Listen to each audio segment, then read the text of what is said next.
ഈ വീഡിയോയിൽ നമ്മൾ നോക്കാൻ പോകുന്നത് ഹോട്ട്സ്പോട്ട് എനേബിൾ ചെയ്യാനും ഹോട്ട്സ്പോട്ടിൻ്റെ പാസ്വേഡ് ചേഞ്ച് ചെയ്യുന്നതാണ്. ആദ്യം നമുക്ക് മൊബൈൽ ഡാറ്റ എനേബിൾ ചെയ്യുക. അതിനുശേഷം സെറ്റിങ്സിൽ ചെല്ലുക.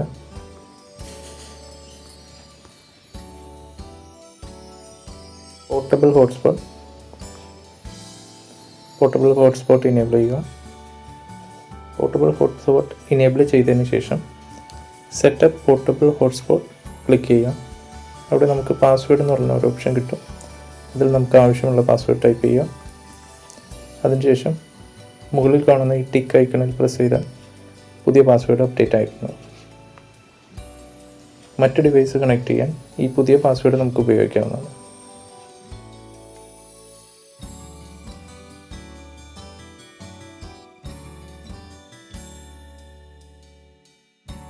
ഈ വീഡിയോ ലൈക്ക് ചെയ്യുക, സബ്സ്ക്രൈബ് ചെയ്യുക, ഷെയർ ചെയ്യുക. Thank you for watching.